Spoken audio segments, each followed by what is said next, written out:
That is why it is Super Bowl 58. Whoever came up with that. I think it would be easier if they just taught us how to read the Roman numerals. I think we're supposed to learn that in elementary school, but I don't know that they actually teach it. That got lost somewhere in the curriculum. All right, so we got 7 days until Super Bowl 58 on CBS. Our whole cast and crew on their way to Las Vegas, really, as we speak. CBS Sports Network, they'll have over 75 hours of content. And, of course, we will be non-stop here on CBS Sports HQ as we prepare for the Niners and the Chiefs. And when we look at this matchup, many eyes will be on the ground game. Two guys that know something about the ground game, one could say. We have our Emory Hunt and Robert Turbin here joining us now on HQ. So we're going to start with Christian McCaffrey, though, a former top 10 pick acquired by the Niners in that blockbuster deal in the middle of the 2022 season. Emory, what have you seen from his versatility that really has helped this San Fran offense out? It puts that second level of the defense in the bind because he's not just a great runner, he's also a fantastic receiver. If he wanted to focus solely on being a wide receiver, he can do that and be a top 10 guy. So when you have that type of talent in the backfield, and Turbo knows this, where you have to account for him on every down, including how he does in pass pro, he is someone to me that is, you know, he's your quintessential chess piece to where you can move him around, get those matchups, and in this ball game against Kansas City, that's the best matchup for San Francisco to exploit, and I expect them to do that all throughout the game.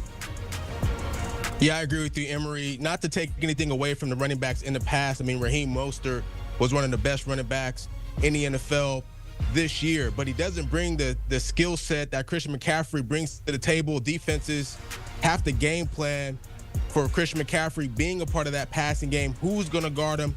How are they going to bracket him? Are you going to commit two defenders on him? Do you have a guy on your defense that can handle him one-on-one? Not very many defenses have that guy. So he really opens up this offense just a little bit more as it pertains to their backfield. So Christian McCaffrey, what he's able to do really expands the offense for Kyle Shanahan, who already has a great offensive mind by himself. And that leads me perfectly into the next topic. Robert, we'll start with you because you're talking about how he expands this offense. How can the Niners really turn their rushing success into a Super Bowl victory? What do we need to see for them on Sunday? Well, I think they need to continue to do what they do. What is that? Misdirection, right? Running to the left side behind Trent Williams, but also the fly sweeps with Deebo Samuel, mixing other guys as far as where they're lined up on the offensive side of the ball. Sometimes Deebo Samuel is the guy in the backfield, and you'll see Christian McCaffrey lined up in the slot or on the outside catching those quick screens. So that's what makes the 49ers so hard to guard. You never know where guys are going to be lined up on the offensive side, and defenses get confused with that. So if they want to continue to have a successful run game, continue to line guys up in different spots, continue to utilize your motion, and try to catch the Chiefs off guard.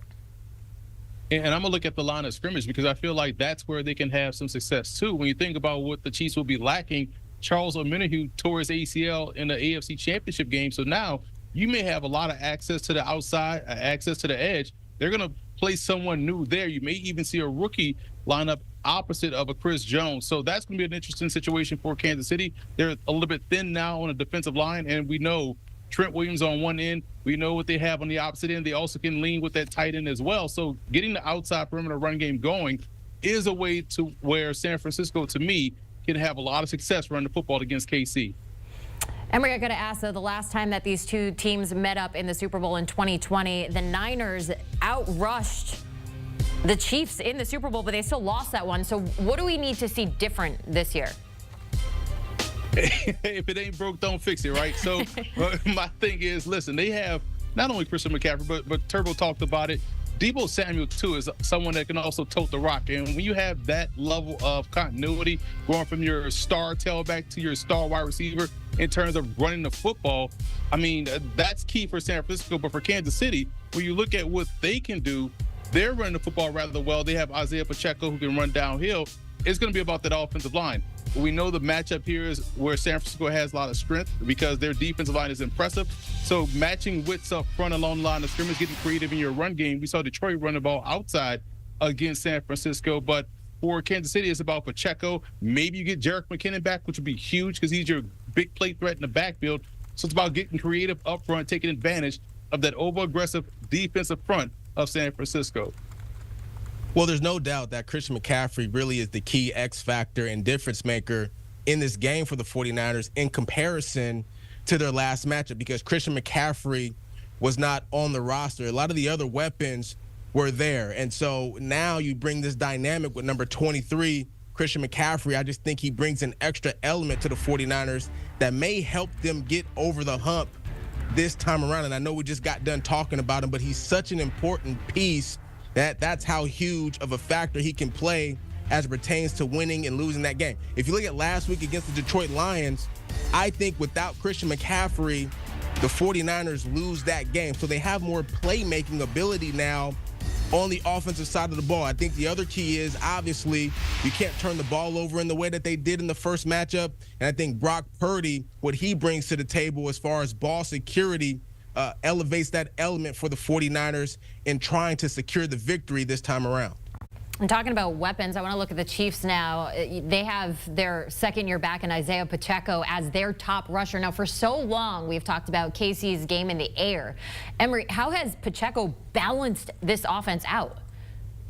Well, that's what I was kind of alluding to earlier. When you think about how he has brought the run game to the forefront for Kansas City, normally we're talking about the passing game, the aerial attack, and how they like to work touchdown and check down. But with Pacheco, he kind of keeps the offense on pace. And here's someone that can get those 4- and 5-yard carries. And then when the defense has worn down, we're seeing him rip off these big chunk plays. We saw that against Buffalo. We've seen that against Baltimore. And we've seen it all throughout the season. And when you have a guy that his 45th play is just as eager and explosive as his first play, that wears you down defensively because he is still on 10 while everyone else is kind of trying to catch their breath. So it calms the offense down. They know if the passing game is not working, we can get back to neutral and get back to basics by running the football because Pacheco is always ready to go. I think that's how he's helped this offense take the next step this season. Yeah, the Chiefs have had good running backs in the past, and I like what you said about Isaiah. I mean, in the victory the first time when they played in the Super Bowl in Miami, it was a big run that sort of sealed the game by Williams, all right, to finish that game up.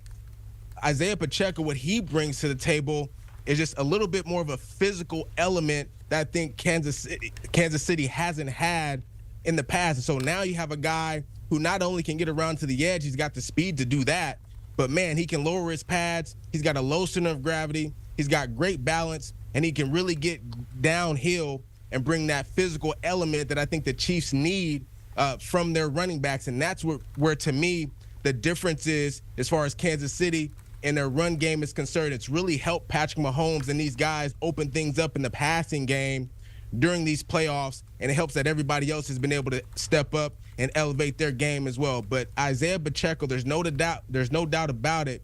He's been the X factor, really the key to unlocking the success of this Kansas City offense in this year's playoffs. He's been fun to watch, too. Pacheco has scored in 4 straight playoff games. Now, before we let you guys go, there's some news out there, always little sprinkles of news floating around. Saquon Barkley, we know he's an unrestricted free agent this offseason after spending 6 seasons with the Giants. And now reports out there are saying that he may be a target for new Chargers head coach Jim Harbaugh.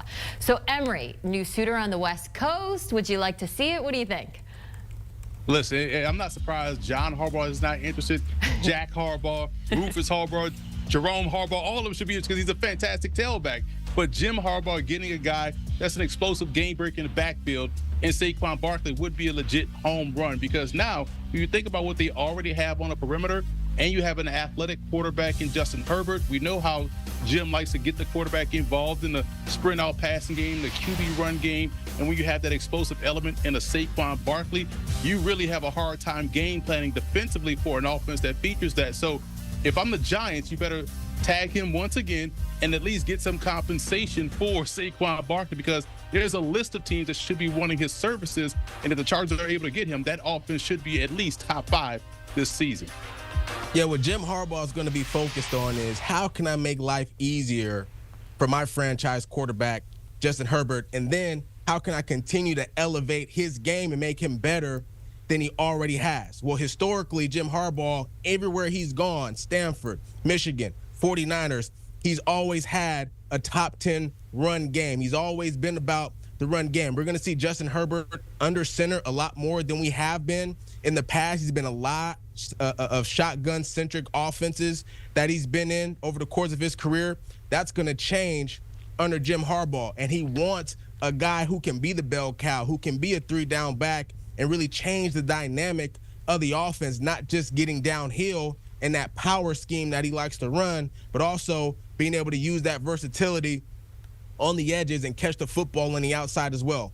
Austin Eckler, as we know, historically has brought that to the Chargers, but he hasn't been able to bring that downhill element, and that's an element that the LA Chargers offensively have been missing. And what that does is put a lot of pressure on Justin Herbert. So Jim Harbaugh being interested in Saquon Barkley, not surprised at all. Fits the offense really well. Emory Hunt, Robert Turbin, two of our CBS Sports favorite backs out there. Thanks for joining us here on HQ. Appreciate all your insight. And, of course, a reminder, our team is going to be out in Vegas all week long, starting on Monday, getting you ready with everything you need to know for Super Bowl 58. And as you can see, if you didn't know, that game, it's going to be on CBS. Did you know that? I did indeed know that. It's going to be 6:30 p.m. Eastern on Sunday.